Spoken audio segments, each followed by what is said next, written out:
I came across this video from Jasmine Theodora after Pick Meek shared it on her community tab. Pick Meek is a regular, I believe, on the Single by Choices show, and she also follows me, sometimes comments in the comment section. I think she's a good sister. But when she posted this or shared it on her community post, I was like, oh, okay. If Pick Meek is sharing it, then it must be a pretty good video. I actually want to thank those two women, and blessings to both you and your families for bringing this video to my attention. I went into it in good faith, into watching Jasmine's video in good faith. But I'm starting to notice a theme. Even when women have Christian-based platforms, it's always under the umbrella of male hatred, in particular, Black male hatred. And I am actively searching for female content creators that leave Black men or men in general out of their conversation.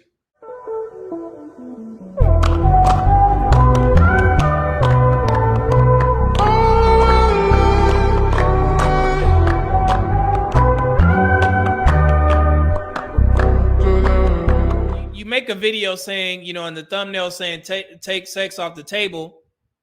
And then you start the video basically explaining that you're not a fan of the RP. You're not a fan of the male-centric spaces. A lot of shaming language, specifically calling men demoralized, a lot of generalizations. But the funny thing is, I don't even care about that. I'm to the point where I'm expecting women to degrade Black men or men in general, especially if it's a Black woman talking. I'm expecting it. But what I learned is that women give other women advice, but in order to do that, they have to demonize men first. And that's crazy to me. And then at some point, they'll finally get to the overarching point. So, it is what it is. She assaulted men. It is, I don't do that on my platform. That's unnecessary. But this is how you get what you want out of them, which is the strong contradiction to what a lot of women who are watching, especially younger women who haven't experienced the trauma that these women have experienced, that you pick, mind you. And I just don't understand it. I don't understand why, if you're giving Black women advice or women advice, why do men have to be bad? Why do you have to even include men in your conversation? And that's one of my main points of watching these Christian-led platforms. I need to see a difference. And I don't see it. I watched the Dear Future Wifey podcast. We've done videos and reviews on some of their interviews. And if you put them in a lineup, content-wise, I see no difference in regards to the women who blatantly hate Black men and the women who are Christians and hate Black men. If you're a Black man and you have a podcast and you disagree with Black women, then you're lumped into that category of people that I don't like. And that's perfectly fine. That's your prerogative. But what I'm saying is that if you're going to have this platform and you're going to give Black women advice, give them context with the advice that you're giving them, especially when it deals with celibacy. That's all I'm saying. So without further ado, let's listen to the video, or the part of the video where she's instructing women on taking sex off the table. And I want you guys to pay attention. There's something very important that's missing in this conversation. Let's continue. Girl, you have got to take sex off the table. Not forever, just until marriage. And if any men out there are grimacing at that comment, then respectfully, you're not yet a prince. Okay, so if you disagree with women taking sex off the table, then you're not a prince. So basically what she's saying is that at some point in this woman's life that she's given advice to, sex was on the table, both figuratively and literally. So now she's telling women, if you want to be more intentional, you need to take sex off the table, even though you've been having sex for XXX amount of years. I use 3 X's for a reason. I hope y'all get it. But yeah, let's continue. Fair use. I'm sorry, but you're not, because you have made an idol out of sex, because sex is more important to you than following God and giving her what she deserves, which is commitment before sex. Sex is a lot. So giving her what she deserves. There goes the leverage portion of it. Let's continue.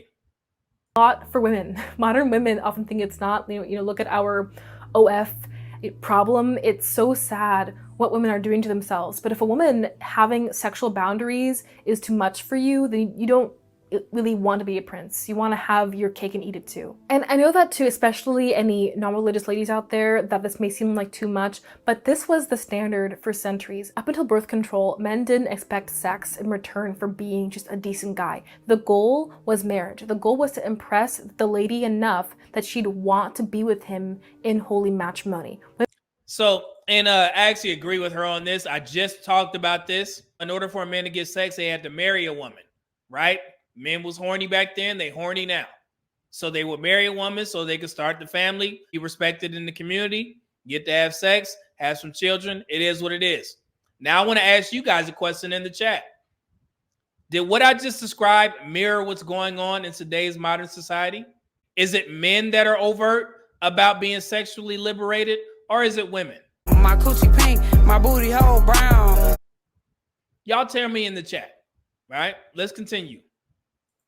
Women basically communicated that if you want to be with me, if you want me to give you wifely benefits, then you're going to have to marry me. And the men understood and respected that. And the women, of course, also understood that they wouldn't receive full provision until marriage as well. The standards were a two-way street, and this worked. Taking sex off the table worked. It weeded out the immature, lustful boys from the mature, optimized men who were willing to put in the work to quote unquote get the girl.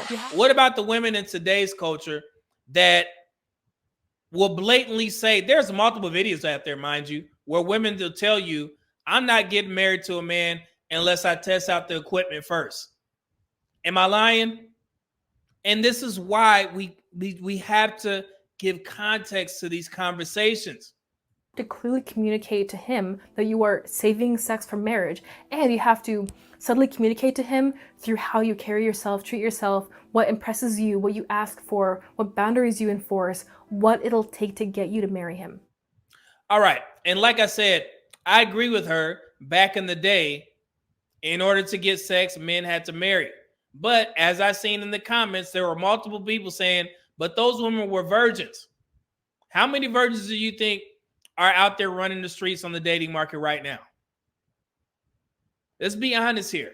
And this is, and I'm trying to approach this as logical as possible. Because for one, I don't want women to leave this live stream and think anything about me saying that a woman is obligated to have sex with a man. No. It has nothing to do with that. It has everything to do with Christianity when it's convenient, and also using it as leverage to get what you want. Because we are no stranger to this game. We all know that men want sex, women want a commitment first. So there's a battle between both parties. So the advice that she's giving women is specifically for women. The advice and the options that I'm giving men is specifically for men. So we're in a constant battle, and it just is what it is. Unless you can come to certain agreements, or if you're a virgin, ladies, then yeah, men expect you to be like, hell yeah, I'm waiting until I get married. Why wouldn't she? And I got a young woman who is actually doing that. Oh, no good thing.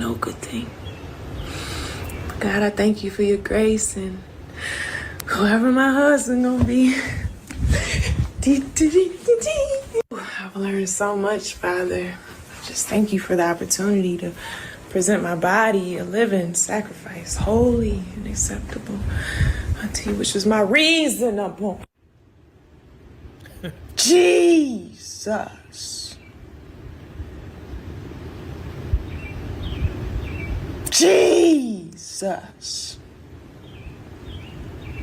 Lord, if I'm not meant to be married,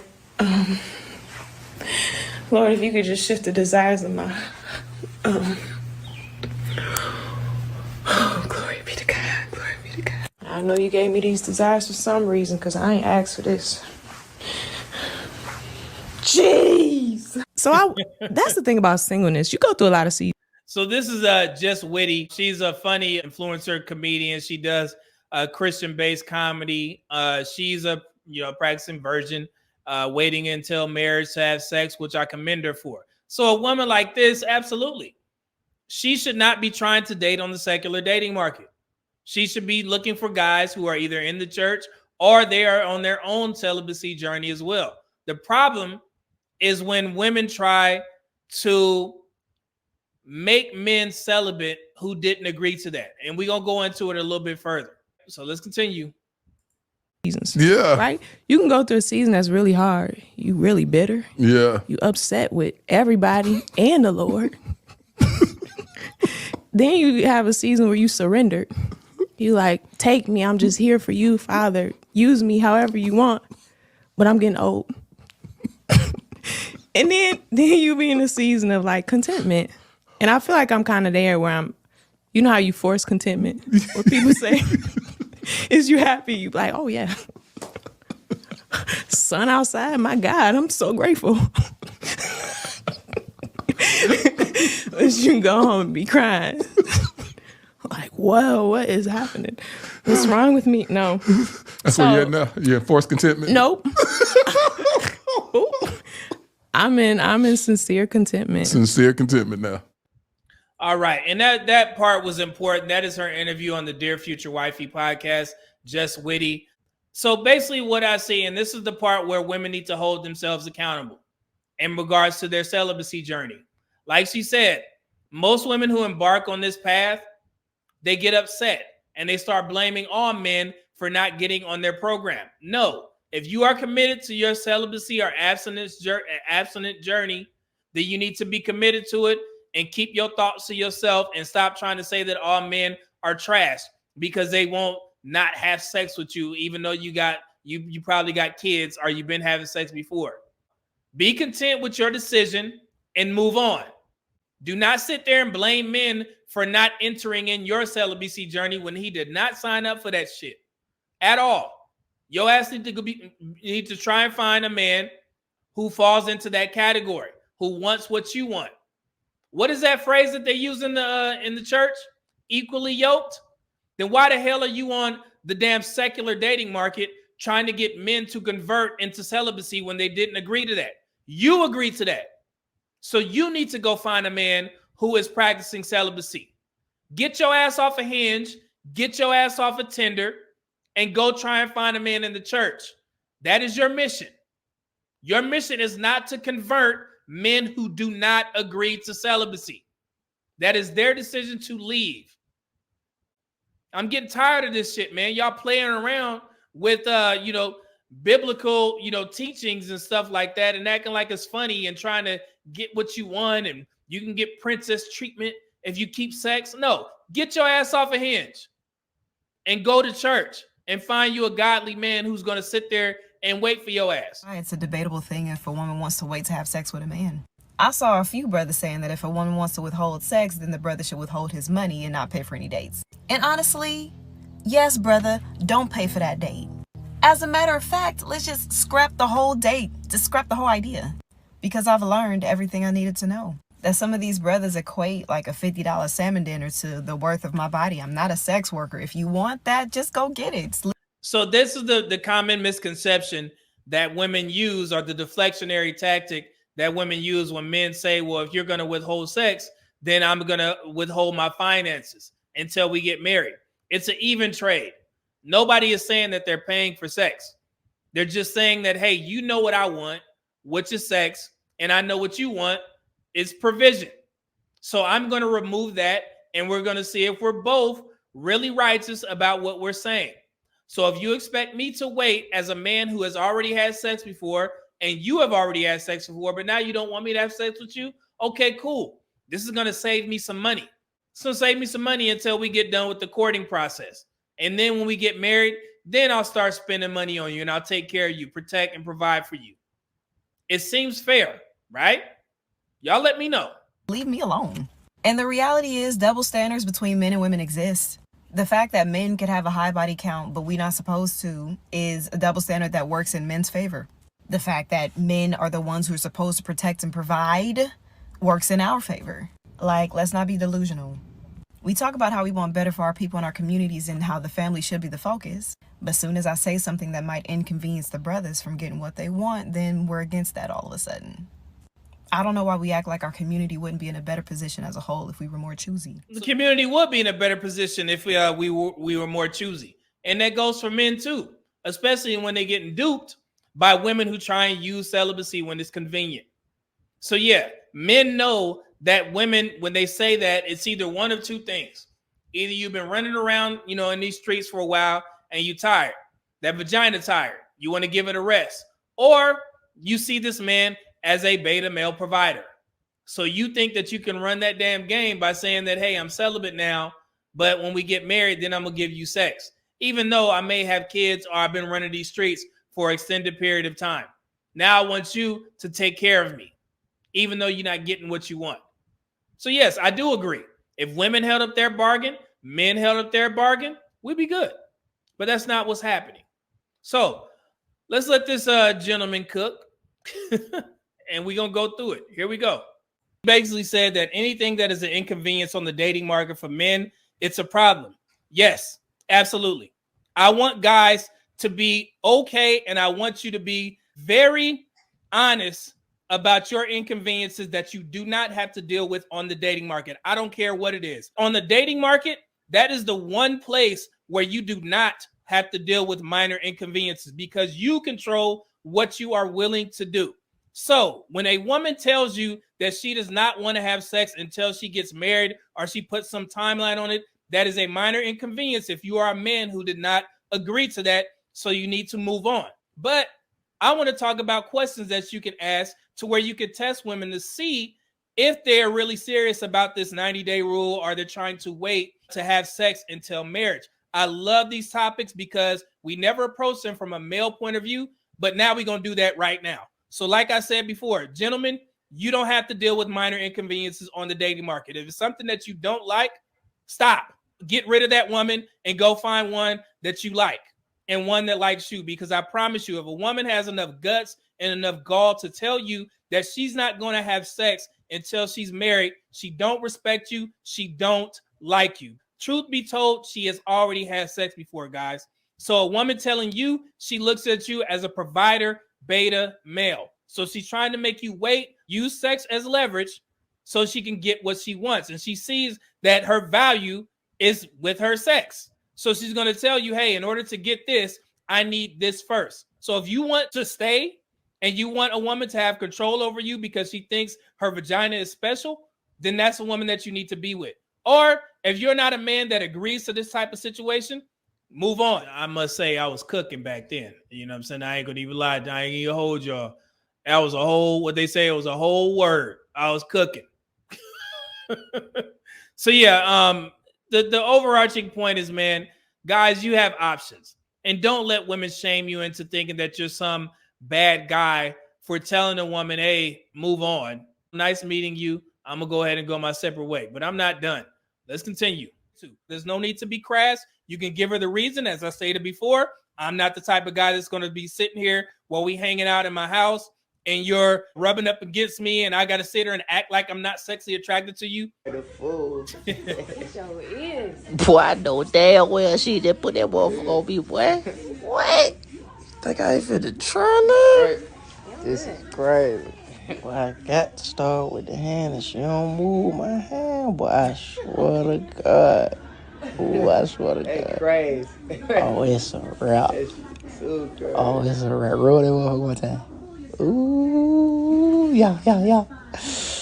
That one probably ain't gonna believe it. I'm finna try the other move. You know, you gotta try to feel. Ooh, she is not moving, but it's a wrap. I'm gonna try that last day, bro. If she let me pull this out, it's over with. It's over with. Here we go. Ooh, she ain't doing that. Shout out to Desi Banks. Every man been in this situation before where a woman will say, you can come over, but we ain't having sex. And then she do dumb shit like this. So now you got to sit there and act like you ain't sitting there harder than diamonds. You know what I'm saying? And she go wear some damn boy shorts or whatever, and now you sitting there looking stupid. Listen, hold on. Let me cook. Let me cook. Here we go. In high school, we don't do that foolery. We grown men. So I'm not gonna sit there and act like I'm not attracted to you, where I got to sit here and wear 2 and 3 pairs of drawers, so I won't be poking you in your back.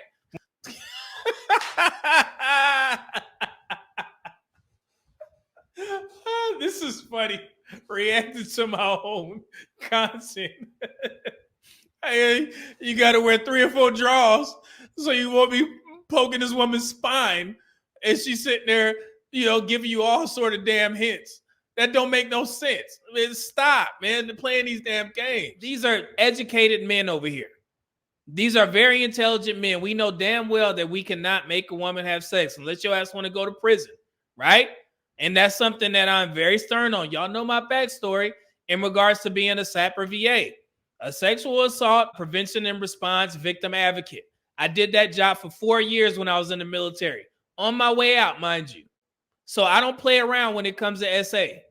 So if a woman is saying that she's celibate, that's the end of the conversation. She don't have to have sex with anyone. That doesn't mean that you have to stay as a man. All right?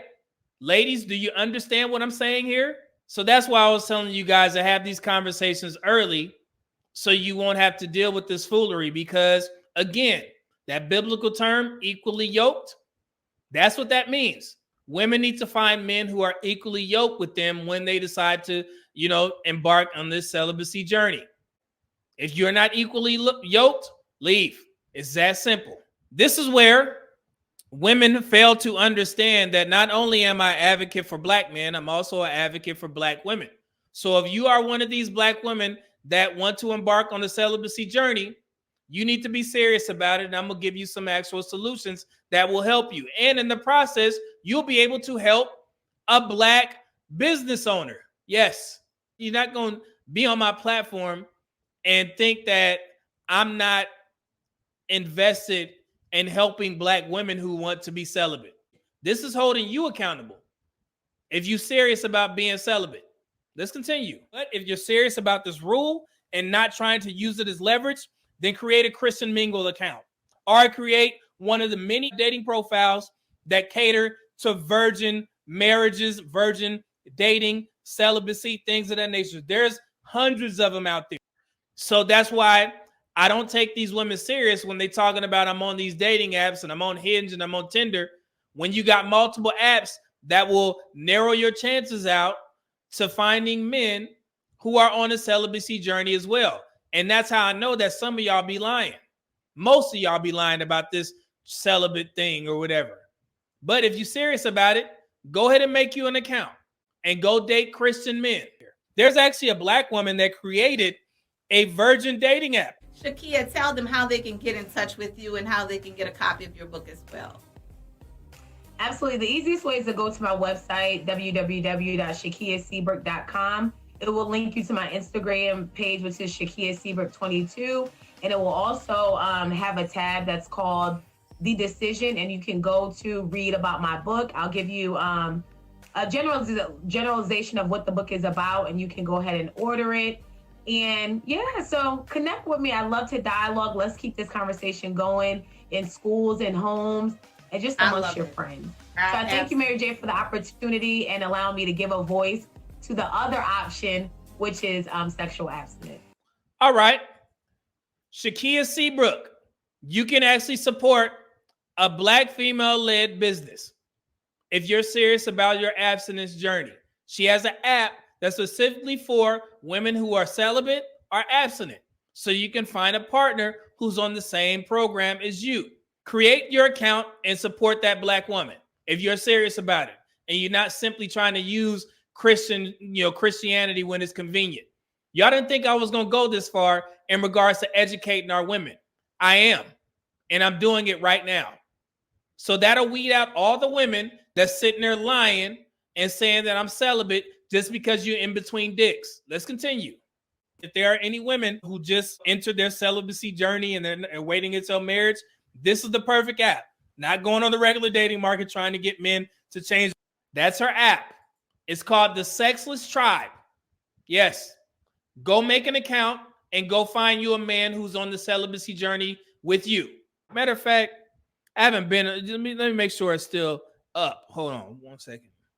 Oh, man, this is great. It says no more feeling alone.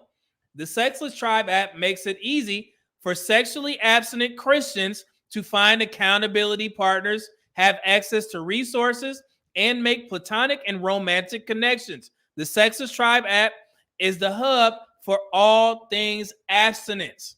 There's no other place where you can be in a community with other abstinent Christian men and women from all around the world, plus have access to abstinent resources at the click of a button.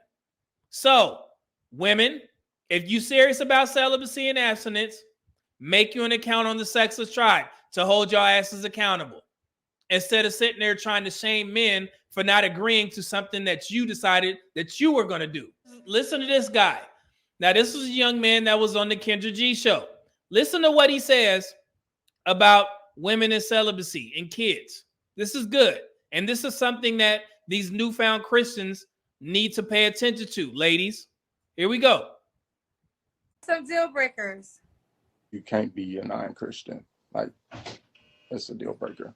You can't be a non-Christian. Yeah. Okay. So, sisters, you spoke about it a couple of times. Are you following the principles? Like, are you not having sex till you get married? Yes. So honestly, I don't want anybody with kids. I want to be able to like create my own family.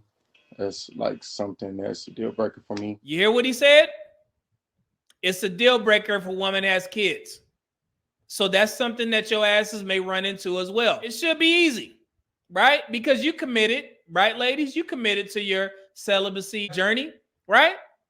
So if you don't find that man, you know, within the next 2, 3, 4, 5 years, 10 years, you good, because you're practicing celibacy, right? So don't go on social media complaining about all they want is sex. No, you entered into this, and I want to make sure that you follow through. Go your ass to church, create an account on the Sexless Tribe, and wait until you find your Boaz. I heard that in the Bible. And I just want men to understand that you have leverage on the dating market. Yes, women control access to sex. You control access to relationships, but you also control what you put up with. So I cannot speak to the guy who doesn't mind entering a celibacy journey with the woman who may already have kids and had sex before and been married, so on and so forth. That's his decision. And I won't knock you for it, brother. But you're not the majority. And the same thing goes for women. You're not the majority of virgins that are out there on the dating market, that are actively searching for a husband. Most of you guys are using that celibacy as leverage. Men have smartened up. We have the information, and we're utilizing it, and we're sharing it. And that's a good thing. What I'm saying should not bother any woman, because if you are serious about being abstinent, being celibate, then what does it matter what I say, right? I'm not trying to convince any man to not be celibate with your ass. I'm just letting men know that they have options. And also, I'm letting women know where you need to go to find more men who may be on the same path as you, instead of sitting around judging men on the secular dating market who are okay with having sex before marriage, and now you calling them men, they're not princes. What sense does that make? Don't come over here trying to shame us. That shit not gonna work. Absolutely not. It's not gonna work no more. All right? Can I tell you something for what it's worth? With you having